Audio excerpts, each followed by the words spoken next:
भारत के हरे भरे पहाड़ों के बीच बसा एक छोटा सा गांव सत्यपुर अपनी शांति और सुंदरता के लिए प्रसिद्ध था। इस गांव में एक निर्धन लेकिन परिश्रमी लड़का आरव अपनी मां के साथ रहता था।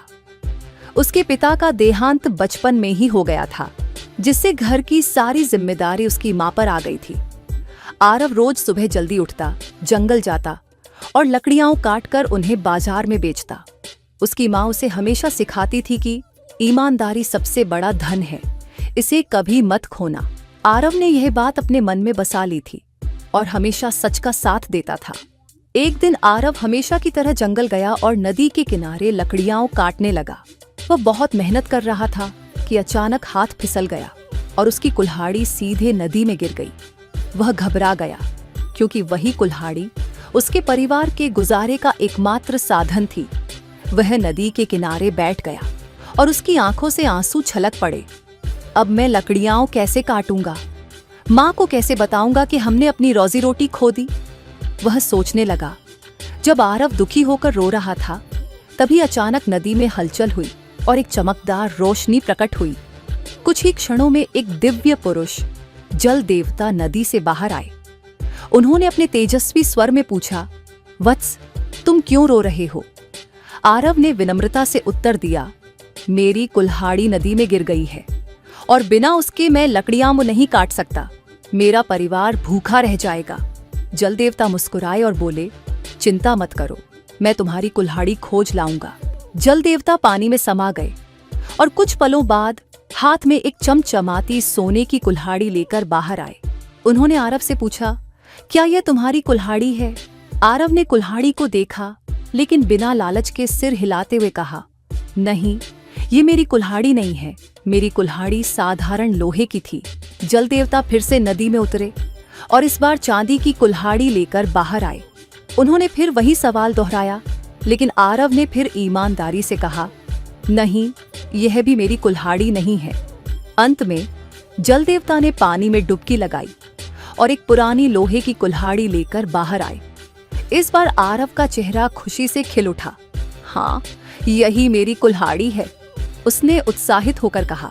जल देवता उसकी ईमानदारी से बहुत प्रसन्न हुए और बोले, वत्स, तुमने ईमानदारी की परीक्षा में सफलता प्राप्त की है, इसलिए इनाम स्वरूप मैं तुम्हें ये तीनों कुल्हाड़ियां देता हूं।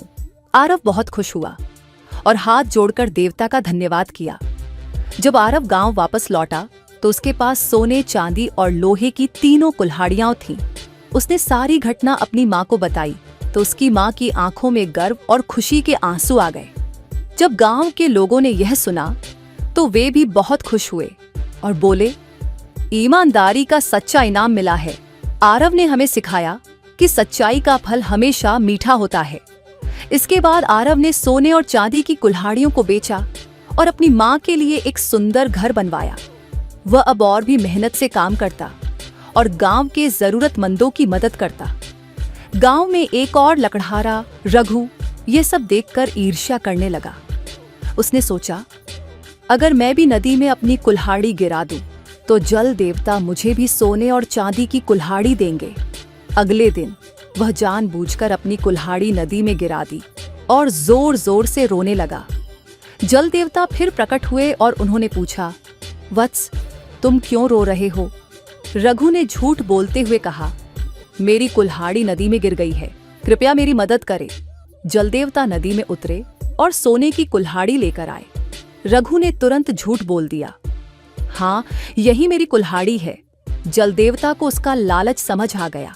वे क्रोधित हो गए और बोले, तुम झूठ बोलते हो और लालची हो, इसीलिए तुम्हें कोई भी कुल्हाड़ी नहीं मिलेगी। यह कहकर जल देवता उसकी असली कुल्हाड़ी भी लेकर नदी में समा गए। अब रघु के पास कुछ भी नहीं बचा। उसने रोते हुए अपनी गलती स्वीकार की और गांव लौट आया। गांव वालों ने कहा, देखा, झूठ और लालच का परिणाम कितना बुरा होता है। इस कहानी से हमें यह सीख मिलती है कि एक ईमानदारी का फल हमेशा मीठा होता है। दो लालच बुरी बला है जो हमें हमेशा हानि पहुंचाती है। तीन सच्चाई और परिश्रम का मार्ग अपनाने से जीवन में सफलता और सम्मान मिलता है। आरव की ईमानदारी और परिश्रम ने उसे एक सफल और खुशहाल व्यक्ति बना दिया, जबकि रघु का लालच उसे कहीं का नहीं छोड़ पाया। कहानी पसंद आई हो तो वीडियो को लाइक करें और चैनल को सब्सक्राइब जरूर करें। हम आपके लिए ऐसी ही मनोरंजक कहानियां लाते रहेंगे। धन्यवाद।